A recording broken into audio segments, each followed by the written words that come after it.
over the last week and a half, while we have been gone, massive protests have broken out in Iran. Those protests are ongoing. They've resulted in the death of apparently 15 people. The Iranian Revolutionary Guard is shooting people in the streets. They are now arresting hundreds of dissidents.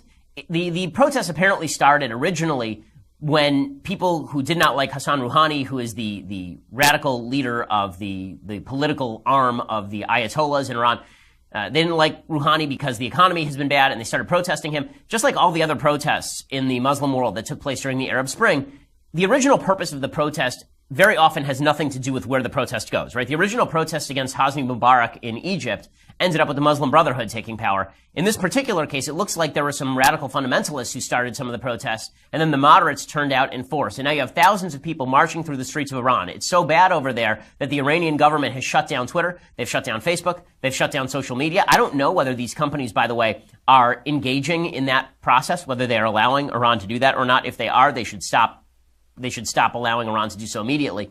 In any case, the Europeans have been utterly silent, as the Europeans often are when it comes to moral atrocities throughout history. President Trump, however, has not been silent. President Trump has been speaking out, and this is driving the left up a wall. It's driving the left up a wall for two reasons. One, President Obama was awful on the issue of Iranian freedom. He routinely quashed any sort of capacity for Iranian revolution and resistance. During 2009, you recall, a woman named Netta was shot to death on camera. It was a major worldwide story, and she was a protester. President Obama really did nothing about it. In fact, we have a clip of President Obama in 2009. While he's protesting how Iran was treating dissidents, he also said, "We respect Iran's sovereignty. Basically, they can do what they want. We're not going to do anything about it." I've made it clear that the United States respects the sovereignty of the Islamic Republic of Iran and is not interfering with Iran's affairs.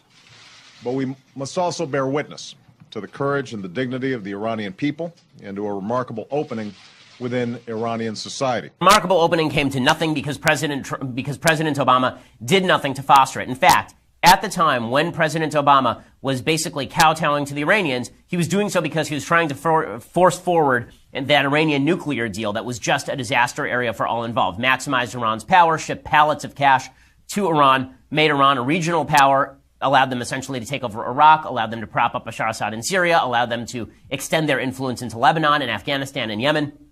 That a lot of that had to do with President Obama deciding that he was going to turn the radical government of Iran into some sort of beacon of power in the region. That was Obama's decision. And he threw dissidents under the bus. He allowed them to die without any sort of worldwide effect. He says that there's been a remarkable opening in Iranian society. There was no remarkable opening in Iranian society.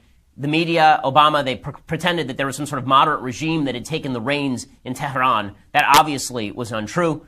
As late as 5 months ago, there were Christians, newly converted Christians in Iran who were sentenced to 10 years in prison, bevy about 11 of them, all of them sentenced to years and years in prison for converting to Christianity. There is no major opening in Iranian society. There has not been. And now people are protesting. And President Trump, look at the contrast between President Trump and President Obama on this. Obama, who says, we respect Iran's sovereignty. Trump, not as interested in that routine. Here is President Trump's reaction over the break to what was going on in Iran. Oppressive regimes cannot endure forever.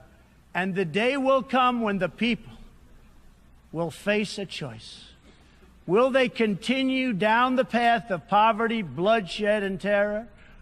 Or will the Iranian people return to the nation's proud roots as a center of civilization, culture, and wealth, where their people can be happy and prosperous once again? And that's, of course, what Trump said at the United Nations a few weeks ago. But he retweeted that in the middle of these protests. And then he came out and he basically said, I'm happy to watch the regime fall. Right? So Trump has not been unclear about his perspective on this. And Trump is 100% right. He is joined in this response by Benjamin Netanyahu, the Prime Minister of Israel. Here's what Netanyahu had to say about the protests in Iran. Brave Iranians are pouring into the streets. They seek freedom. They seek justice. They seek the basic liberties that have been denied to them for decades. Iran's cruel regime wastes tens of billions of dollars spreading hate. This money could have built schools and hospitals. No wonder mothers and fathers are marching in the streets. The regime is terrified of them, of their own people. That's why they jail students, That's why they banned social media. Okay, this is what we call leadership. Now, it's funny. The left likes to proclaim that President Obama was a world leader. And we're going to get to the Obama administration response to all of this in a second. They like to claim that Obama was a world leader and that Trump has abdicated world leadership. Susan Rice, the awful national security advisor for Obama, the lady who used to go on TV and lie routinely about Benghazi, she wrote an op-ed for the New York Times in which she accused Trump of abdicating moral leadership in the world. But that's because the left and the right have two very different pictures of what moral leadership constitutes. Okay, the Obama administration is the kind of administration where when Israel had a guy named Qasem Soleimani, who was the commander of the Quds Force, which is a branch of the Iranian Revolutionary Guard, a terrorist group, Israel had that guy in their crosshairs. They were going to kill him. And President Obama found out about it, and he told the Iranians about it because he was trying to prop up the nuclear deal at the time. Right? That is world leadership according to the left. World leadership according to the right is President Trump saying, listen, the United States has an interest in Iranian freedom. We'd be better off if this terrorist regime were not running that country and we had instead a moderate regime. Yes, a moderate Muslim regime in Iran. That would be much better. That's leadership. Now, why does that gap exist? Why is it that people on the left believe that Obama was a great world leader and people on the right believe that Trump is actually exhibiting leadership here? First of all, I'd like to point out that what Trump is doing here is very different than what Trump did on the campaign trail. On the campaign trail, Trump was a quasi-isolationist. America first seemed like a slogan that was more from Pat Buchanan than it was from Ronald Reagan. It seemed more like a Charles Lindbergh slogan than a George W. Bush slogan. In practice, it turns out that President Trump has acted a lot more like Ronald Reagan than he has like Woodrow Wilson, or rather than he has like a Pat Buchanan or Charles Lindbergh figure. That has been, I think, a very positive move. But the big difference between Obama and Trump on this stuff is how they view universal values like freedom and liberty. So for Obama, the way that he defined liberty and freedom is he looked to the Europeans, right? He called it leading from behind. He basically said, you know, there are morally relativistic values. There's no universal value of liberty. There's no universal value of freedom, really. It's just what majority decides upon. And if the entire European body says that freedom in Iran is allowing the regime to continue to maintain control, then we will allow them to do so because that's freedom. That's liberty. So we'll follow the majority. The majority will tell us what freedom and liberty are. That was his version of leadership. Leadership is bowing to the majority. Trump's version of leadership is saying, listen, I think that there's a value called freedom. I think there's a value called liberty. And I think that America is a promulgator of those forces in the world. I think that America makes the world a better place.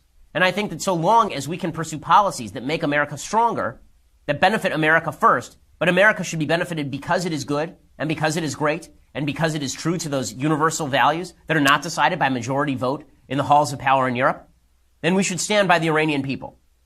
And that's the difference. And it's a major difference. And it's much more akin to George Washington than anything that Obama said. Now, if you look at what George Washington said about foreign policy, he said that we shouldn't get caught up in entangling alliances. What he meant by that was he said, the big danger to the United States, because we will be a world power. This is what he said in his farewell address. The big danger to us will be entangling alliances. Did he mean that we can't have alliances at all? No, what he meant was that America has to follow her own star. That American values are not necessarily going to be the values of Europe. And we can't sign permanent agreements with nations on the basis of values that can change over time. And we can't see ourselves seduced away from universal values that are worthwhile. We can't be seduced away from those values simply because the Europeans would like us to be. I think that is what Trump is saying here. And I think Trump is doing the right thing here, pretty clearly.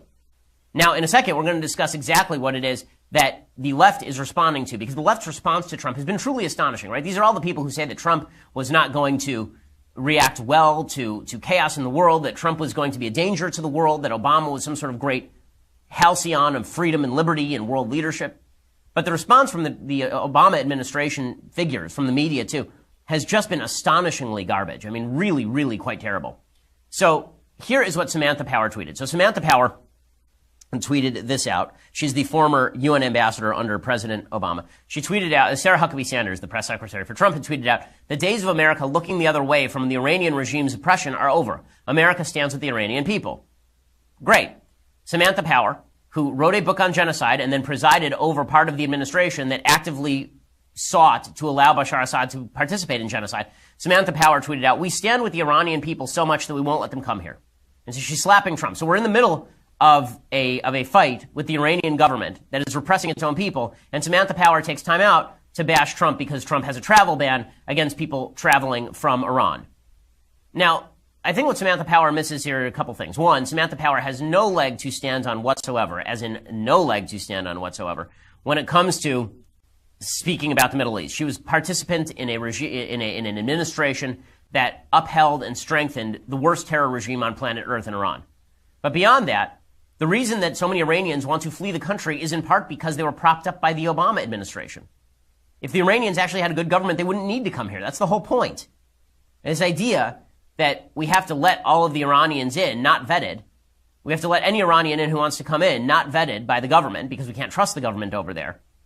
Or we have to shut up about what's going on in Iran. No, the whole point is we want to change the government over there so they don't have to come over here. That's the entire point. And it's not just Samantha Power. Ben Rhodes, who is just a despicable human being. Ben Rhodes is, of course, the former Deputy National Security Advisor and Special Counsel to the President on Foreign Policy. He was a fiction writer who wrote short stories, unpublished short stories from a Brooklyn apartment before he was elevated to foreign policy specialty under the Obama administration. You'll recall that Ben Rhodes is the same guy who lied repeatedly to the American people. The Obama administration had a ridiculous story that they used to push the nuclear deal.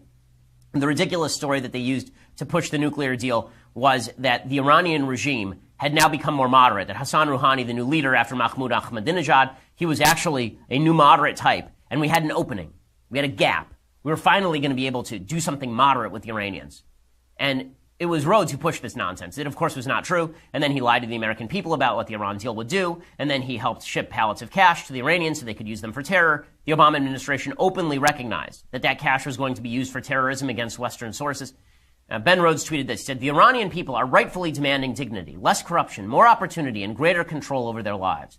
In looking at U.S. Twitter, it seems lost on too many that this is about what Iranians want for Iran and not about us." First of all, Ben Rhodes, shut it, dude.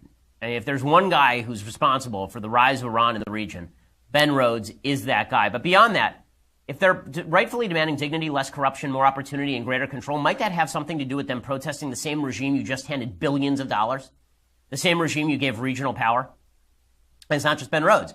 John Kerry tweets out too. John Kerry, back from the dead with his collapsing face, looks like a mudslide in the San Fernando Hills. Says, "With humility about how little we know about what's happening inside Iran, this much is clear. It's an Iranian moment and not anyone else's. But the rights of people to protest peacefully and voice their aspirations are universal, and governments everywhere should respect that." He's so boring that when you even read his tweets in John Kerry's voice, you start to fall asleep, and they're less than 280 characters. Let's be clear about something. When he says this is an Iranian moment and we should shut up, and when he says the rights of people to protest peacefully are universal, governments should respect that, those are mutually exclusive statements. If it's an Iranian moment and we should shut up, then we should shut up about how Iran is putting down the protesters. But the point here is that we shouldn't shut up about how Iran is putting down the protesters. We should be siding with the protesters. We should be giving them as much covert aid as possible, because they are part and parcel of bringing down possibly the most evil regime on the planet.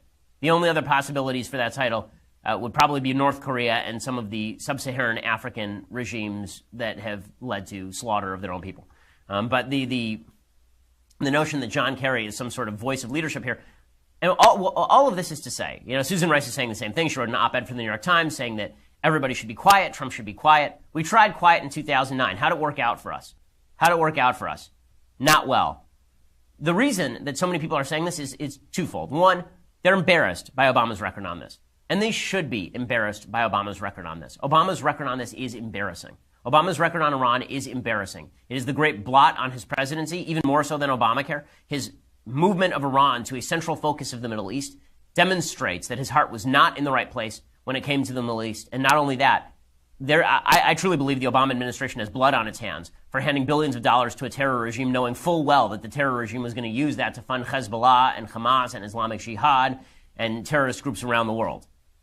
So the media are working full time to avoid criticizing Obama, because Obama, of course, is their great God, and he must never be ripped or sneered at in any way. Now, the other thing is that there is this feeling among a lot of the intelligentsia that America is evil too.